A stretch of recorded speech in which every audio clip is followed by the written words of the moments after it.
Caros alunos, eu sou o professor Alexandre Pereira, né? Estou aqui com vocês para a gente discutir uma questão importante do processo de ensino-aprendizagem, especialmente no âmbito universitário, né? Que é exatamente os chamados estudantes ou alunos que desafiam os programas de ensino, né? Aqueles alunos que geram mais dificuldade e quebram as expectativas, geralmente da instituição e dos professores no processo de aprender, né? Na área da saúde, por exemplo, a gente sabe que formar um profissional da área da saúde é uma coisa complexa, né? Você tem que desenvolver uma série de competências, né, de conhecimentos, habilidades, atitudes adequadas para a prática profissional. Então, é uma trajetória às vezes muito longa, especialmente do curso da área médica, né? 6 anos aí, mais residência, mais experiência, para você poder, de alguma maneira, formar um profissional competente, né? E isso traz muitos desafios, né, para o currículo e para o educador. Vamos falar então como abordar esses alunos que têm mais dificuldade de aprendizagem e nos desafiam no dia a dia, né?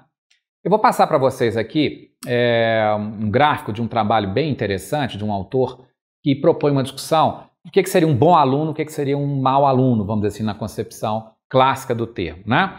E aí ele exemplifica com dois exemplos interessantes. Ele vai falar de uma aluna que chama Susan e do aluno que chama Robert, né? A gente vai ver que, se a gente observar bem na coluna da esquerda, você vai ter uma complexidade maior de raciocínio e capacidade de aprendizagem, né? Que na base está a memorização e lá no extremo está a teorização, né? A capacidade de você elaborar o conhecimento de maneira mais complexa, não é isso? E você tem na base, né, desse diagrama algo que começa da passividade, né, extrema para a atividade extrema, não é isso? E, geralmente o que a gente quer? Que um aluno de alguma maneira seja como a Susan, né? Ou seja, que ela comece a crescer no processo de aprendizagem, que ela vai evoluindo, né? No caso dela, ela já parte de um patamar que ela consegue dar boas explicações, por exemplo, dos conceitos, né, que ela está aprendendo, né, ou que ela, de alguma maneira, está desenvolvendo. E observe que a curva de aprendizagem dela vai, então, subindo, né, e com um pouco de ajuda, né, ela já consegue atingir um elemento muito interessante, né, um estágio muito bom do aprendizagem. Quando a gente compara a curva dela com o Robert, por exemplo, a gente vai ver que ele sai de um patamar muito abaixo, né. Ele é uma pessoa que costuma mais memorizar, tomar notas, né. E para que ele chegue em elementos mais desenvolvidos do processo de aprendizagem, com habilidades e capacidade, né, de elaborações mais complexas, ele vai ter que fazer um esforço muito maior, né? Então esse é o trabalho do professor, em fazer com que, de alguma maneira, cada aluno possa avançar no seu processo de capacidade de aprender, né, saindo de determinados estágios mais básicos para ir para estágios mais complexos de aprendizagem, ok? Bom, o que seria então esse aluno problema, vamos dizer, que a gente costuma usar, né, na prática educacional? Então seria aqueles alunos, ou no caso das áreas médicas, por exemplo, residentes, que não correspondem às expectativas dos programas de formação ou de treinamento ao qual estão vinculados, né, por problemas significativos em uma ou mais das áreas que eu vou citar para vocês aqui. Então, conhecimento, né, a aquisição então, de conhecimentos, a aquisição de atitudes, né, também que é muito importante, e das habilidades. Então aqui a gente está falando então das competências, né? Vamos dizer assim. Então, alunos que de alguma maneira em algumas dessas eixos centrais das competências, da aquisição de competências, têm uma dificuldade em avançar. Bom, a gente tem que pensar que qual que é o tamanho do problema, né? Para os alunos da área médica, por exemplo, a maioria dos alunos geralmente tem um bom desempenho, né? São alunos que na média têm um empenho muito interessante. Os alunos com dificuldade significativa, alguns autores apontam, que variam em torno de 6 a 9%, né? Nessa população, por exemplo, de alunos médicos. A maioria é altamente motivada e possui, sim, um rendimento satisfatório, aí, em torno de 90%, né? Mas a presença de poucos alunos, né, que a gente poderia considerar alunos desafiadores, podem comprometer a integridade de um programa de ensino, por exemplo, ou de treinamento, né? Então é importantíssimo que a gente possa ter condições de abordá-los de maneira adequada. E quais são os sinais de alerta para a identificação desses problemas educacionais? Primeiro, a possibilidade de você identificar reprovações, principalmente reprovações sucessivas, né, em matérias, disciplinas ou atividades acadêmicas. Bom, também faltas frequentes em atividades acadêmicas. Isso pode indicar que o aluno está desmotivado, por exemplo, para o curso, ou que ele está tendo algum problema pessoal importante, né, e está impedindo que ele compareça. Lacunas de conhecimento e habilidades identificadas incompatíveis com o estágio de treinamento. Então pode ser que algumas competências que já devia ter desenvolvido, por exemplo, no terceiro ano, ele ainda não conseguiu. Então você vai ter que rever, né, e recuperar muitas vezes essa lacuna de aprendizagem que ocorreu. Outra coisa importante é comportamento pouco profissional dirigido aos pacientes ou colegas. Aqui falando, por exemplo, do desenvolvimento de competências na área de saúde, né? O comportamento, a interação com a equipe, com o paciente, com colegas de trabalho, são muito relevantes na formação do profissional de saúde. Então, pode ser que o aluno, por traços pessoais, tenha mais dificuldade, né, de desenvolver esses elementos. Também pouca habilidade de contato interpessoal, né, que pode ser desenvolvido e deve. Então, os sintomas ansiosos e depressivos são também, além de mais comuns na comunidade geral, né, sintomas que podem acontecer quando, de alguma maneira, os alunos sofrem desafios que eles não estão dando conta de responder, por exemplo, estão com algum problema pessoal grave que possa estar interferindo no processo de aprendizagem. Bom, uma outra capacidade, talvez essa aqui a mais difícil, é o baixo insight, né? Quer dizer, baixa capacidade que o aluno tem de autorreflexão, ou seja, dele mesmo identificar quais são as suas dificuldades, né? Dele identificar que ele tem problemas em determinada área, né? E que ele precisa então aprimorar, né? Então, para a gente organizar um pouco, né, dentro do processo acadêmico, é interessante que a gente propõe algumas perguntas diagnósticas para poder ajudar o aluno a superar esses problemas e, ao mesmo tempo, nós possamos organizar o processo de ensino-aprendizagem. Uma pergunta importante, então, seria qual é o problema, né? Então, é interessante observar o aluno em diferentes cenários, por exemplo, conversar com diferentes professores que já estiveram com o aluno ou com colegas do aluno para verificar que tipo de problema, né, daqueles que a gente colocou, né? Por exemplo, se é um problema mais atitudinal, ou se é um problema mais de aquisição de conhecimentos, né, conceitos errados, ou se são problemas, por exemplo, mais ligados ao desenvolvimento de algumas habilidades motoras que estão mais comprometidos, não é isso?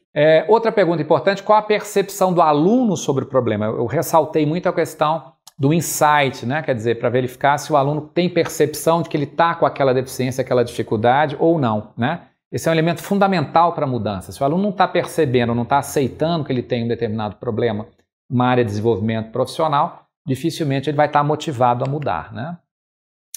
Outro ponto importante que a gente deve considerar é quais são, além dos pontos fracos, né, ou problemas do aluno, identificar os pontos fortes, né? Às vezes os alunos têm, por exemplo, dificuldade em determinada conceito, por exemplo, mas é um aluno motivado, é um aluno em que se empenha, é um aluno que tem, por exemplo, um bom insight em relação ao seu problema. Isso é um ponto que vai contribuir, sim, com a sua recuperação, né?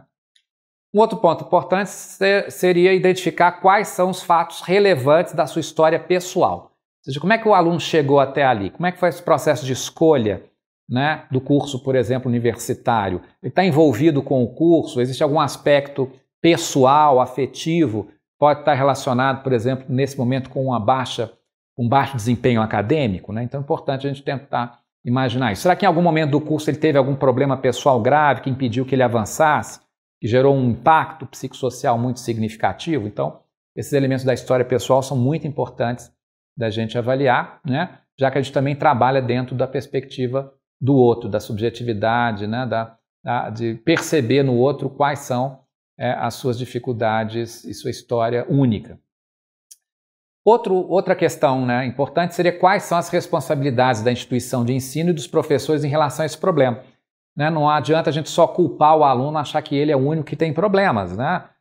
Especialmente se o desempenho acadêmico ocorre em vários alunos, por exemplo, num determinado ciclo de aprendizagem, é extremamente importante a gente saber se o currículo está adequado à carga horária, né, se os aspectos metodológicos estão sendo dados de maneira correta, se as avaliações são justas, né? Então, tudo isso tem uma relação importante com o processo e pode gerar, sim, dificuldade acadêmica, né, para os alunos, não é isso?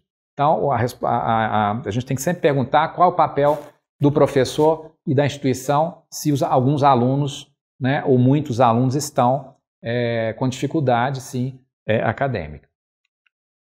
Por último, como é que os professores e os colegas percebem o aluno, né? Quer dizer, como é que é importante conversar com as pessoas, verificar no ambiente acadêmico como é que esse aluno é visto, né? A gente poder ter uma avaliação mais geral, mais global do seu comportamento, das suas atitudes, enfim, como ele, de alguma maneira, percebe a sua aprendizagem, né? Bom, tem uma autora importante que depois eu vou passar a referência para vocês, que ela trabalha um diagnóstico a partir de 6 elementos, né?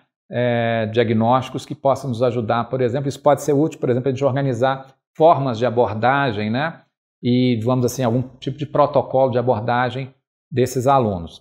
Então, primeiro, então, fazer um diagnóstico avaliando assim, quais são os conhecimentos que esse aluno tem, se estão de acordo com o nível, né, do curso em que ele se encontra, se ele tem problemas atitudinais, comportamentais, por exemplo, né, que complicam a interação interpessoal ou de grupo, por exemplo, e se ele tem algum problema na aquisição de habilidades, né, habilidades concretas, por exemplo, da sua função, né? São 3 problemas importantes. Depois a gente tem que fazer uma avaliação do próprio professor, né, e das estratégias educacionais relacionadas, né, da história de vida do próprio educando, como eu comentei, e do sistema educacional, ou seja, da instituição. Então, com esses elementos, a gente consegue ter um bom retrato, né, fazer um bom diagnóstico da situação do aluno, para que a gente possa, então, planejar as estratégias de intervenção, ok? Então, como é que a gente pode organizar esse plano de ação? Então, primeiro, identificar os problemas, né, para poder intervir precocemente. Quanto mais precocemente nós intervimos, melhor, né? Então, é sempre importante a gente ter algum tipo de organização, né, de sinais de alerta, né, por exemplo, para alunos, né, para que a gente possa intervir precocemente. Por exemplo, um deles seria reprovações, né, sucessivas, né? Quer dizer, se a gente reprovou um determinado módulo, vamos atrás dele, vamos ver o que aconteceu, né? Mas ele reprova de novo, então a gente tem que ficar mais atento, fazer um planejamento já preventivo para que ele não possa, né, de alguma maneira, repetir um próximo módulo. Então, tudo isso a gente tem que organizar e alguns sinais de alerta a gente deve identificar e deve organizar junto com a secretaria acadêmica, né, que possa nos mandar relatórios regulares dos alunos que estão indo, né, pior no curso, ok?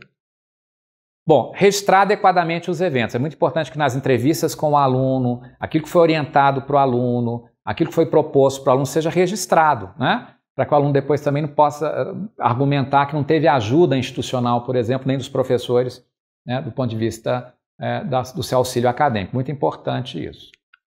Em todos os casos, é importante que o aluno esteja confortável com o professor que irá acompanhá-lo mais de perto. E esse educador deve dominar a área de dificuldade apresentada pelo aluno. Depois que você faz aquela avaliação para avaliar que área, né, que o aluno tem mais dificuldade, é importante destacar um profissional, né, um professor, um docente, que domine essa área para poder acompanhar o aluno e tentar, de alguma maneira, programar uma recuperação para ele, né?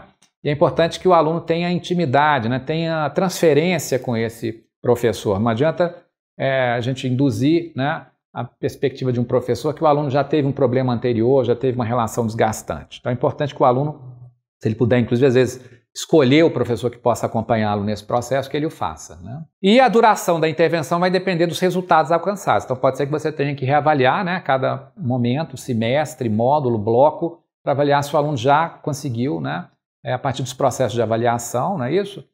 Processuais e certificativas, avaliar se ele pode avançar no curso. Bom, quais seriam as intervenções que a gente poderia fazer no ambiente educacional, né? Temos algumas opções, né? Especialmente na área de saúde, na área médica, a gente tem trabalhado muito com algumas opções de intervenção. Por exemplo, primeiro, talvez mais simples e mais prático, aconselhamento individual, né, do próprio professor ou da coordenação do curso. Às vezes o aluno, a gente podendo organizar com ele, sentar com o aluno e organizar um pouco seu currículo, identificar um pouco como é que ele está estudando, como é que está seu processo, né, de aprendizagem individual, né? Muitas vezes podemos, com algum aconselhamento, orientação, né, melhorar muito a situação dele. Se os problemas são mais complexos e mais pessoais, às vezes a gente, né, pode encaminhar, por exemplo, uma psicoterapia, né? A questão é mais focada em problemas pessoais, né, em questões mais, por exemplo, atitudinais. Aprimoramento das estratégias educacionais, por exemplo, reforço na aquisição de conhecimentos e habilidades. Então, a gente, né, inclui o aluno num programa de recuperação individual. Redução temporária da carga horária de trabalho, essa é uma consideração que a gente tem que considerar, né? Por exemplo, na escolha, por exemplo, de disciplinas cursadas. Se um aluno tem mais dificuldade, às vezes ele não consegue trabalhar com 6 disciplinas, por exemplo, ou módulos, talvez você tenha que fazer uma programação mais paulatina em determinado momento do curso, né?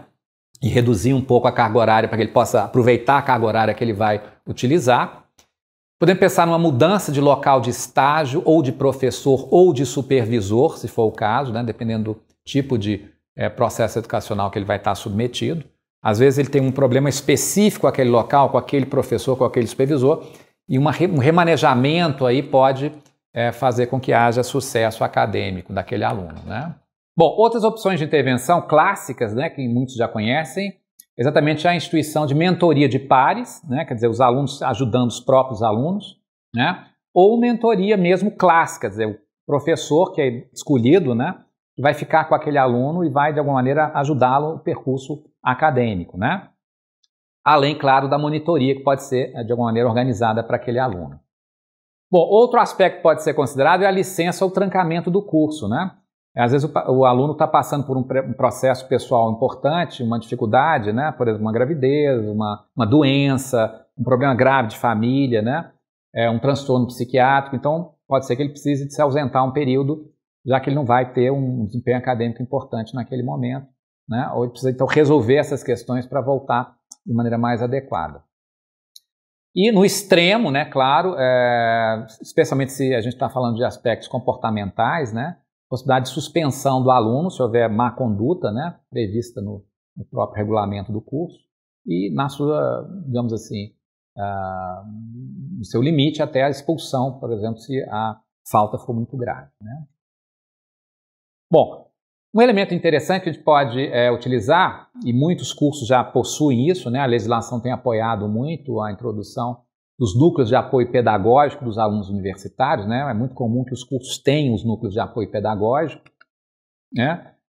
Esses núcleos geralmente são compostos por pedagogo ou professores que têm uma formação interessante na área de pedagogia, ou mesmo profissionais que têm mais aptidão, né, para contato interpessoal com os alunos, né?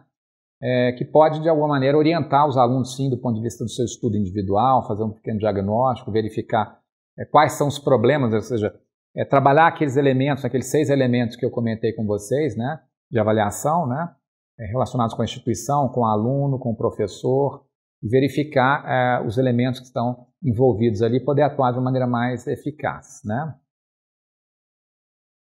Existem também algumas medidas que a gente poderia considerar preventivas, né, em relação aos alunos que são bastante desafiadores para a instituição. Primeiro, acolher bem o estudante ingressante. É muito importante que a gente saiba quem que é aquele aluno, conheça aquele aluno, o perfil do aluno, de onde ele vem, as dificuldades, eventualmente, de formação básica que ele teve, né? Então é importante essa questão de acolher o estudante ingressante e fazer com que ele possa se sentir bem, né? Acolhido, ambientado, e que aí ele possa mais facilmente, inclusive, procurar ajuda, né?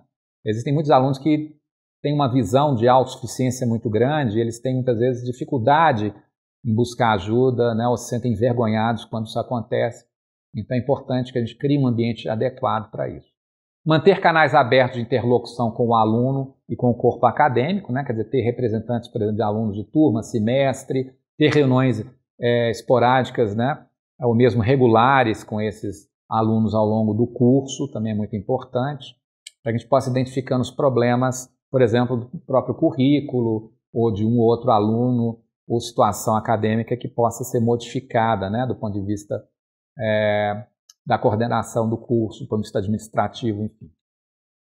Promover workshops nos programas de aperfeiçoamento docente para lidar com esses desafios. Então, é muito importante que os professores saibam lidar com esses problemas, né, que interferem no desempenho acadêmico do aluno, né? Consigam, por exemplo, identificar o problema e consigam fazer um encaminhamento adequado. Se não for ele que for resolver, porque ele não está habilitado para aquilo, não está se sentindo competente para acompanhar o aluno de maneira mais intensiva, ele poder, de alguma maneira, acionar a coordenação do curso, acionar o núcleo psicopedagógico do curso, né? Se for um problema de saúde mental, por exemplo, avaliar, por exemplo, situações de risco importantes, como, por exemplo, de ação suicida, e você, né, e a instituição poder, de alguma maneira, intervir. Então, todos esses são elementos importantes que os educadores devem, né, ficar atentos. Estruturar núcleos de apoio psicopedagógico na instituição de ensino, como eu falei, é uma tendência atual e é super bem-vindo e é altamente recomendável, né? Bom, eu vou deixar uma referência bibliográfica para vocês aí, relacionado com o tema, né, que eu aproveitei, que eu usei bastante para essa apresentação, da professora Ivone Steiner, Bom, um último pensamento aí para vocês refletirem, né? Não se pode ensinar coisa alguma a alguém. Pode-se apenas auxiliá-lo a descobrir por si só. Um grande abraço.